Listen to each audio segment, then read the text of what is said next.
Olá, amigos, estejamos em paz.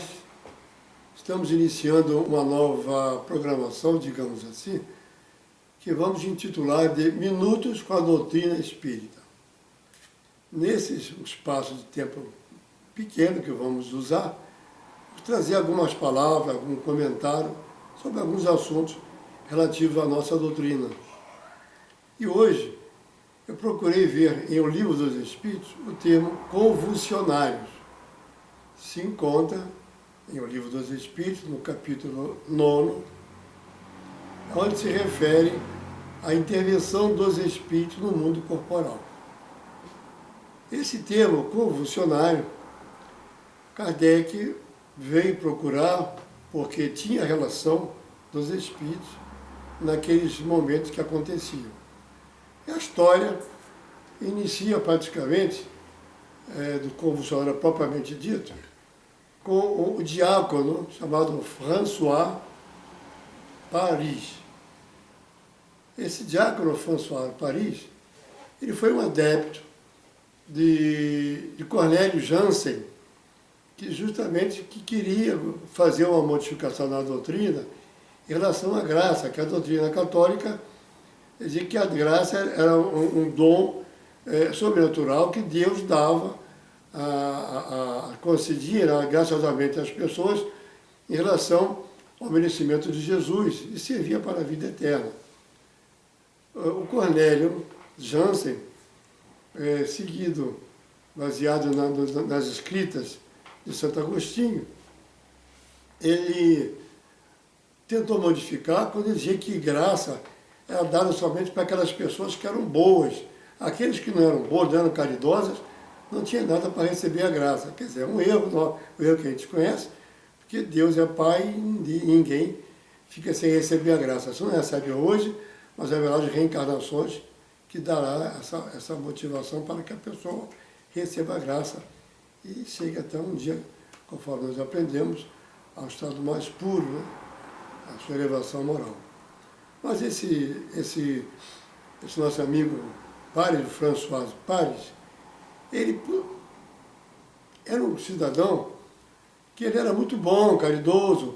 O pai dele tinha uma função grande no local onde eles moravam, e ele seria um herdeiro de uma fortuna, que inclusive ele deveria seguir o pai, mas ele não quis, preferiu seguir a vida católica, a vida do clérigo.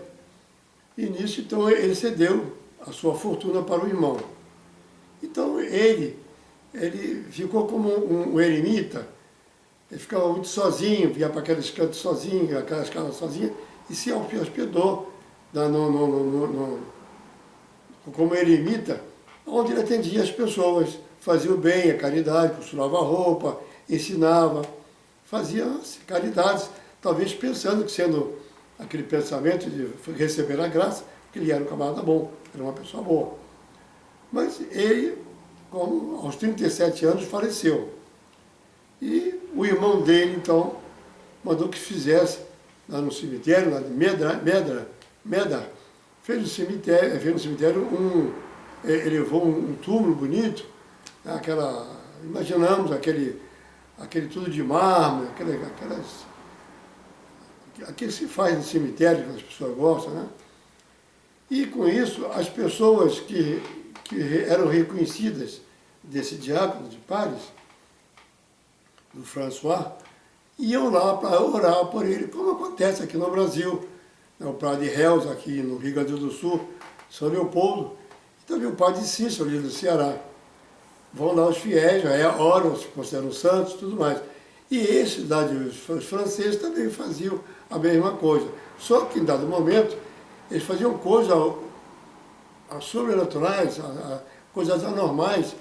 Eles simplesmente se batiam, se jogavam no chão e sentiam as convulsões.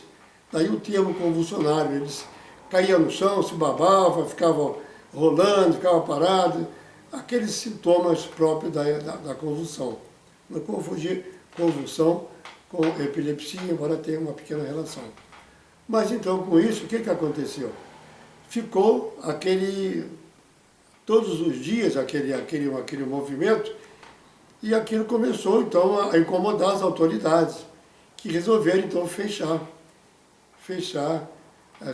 esse cemitério. Até alguém brincou que se tirou a chance de alguém se curar, mas na verdade, aquilo ali ela tinha um charlatanismo. E Allan Kardec, então, pesquisando, quando ele evocou o espírito desse diácono, François Paris, e o espírito disse que não teve a menor participação nisso. Não teve a menor participação. Convidado, se evocado outra identidade espiritual, também confirmou que o diácono realmente não teve nada a ver com aquilo. Aquilo era coisa das pessoas, entre eles e alguns espíritos. Inclusive o próprio diácono havia dito que aquilo participavam espíritos inferiores, brincalhões, espíritos de terceira categoria, vamos dizer assim, espíritos fracos, brincalhões, zombeteiros, que aproveitavam.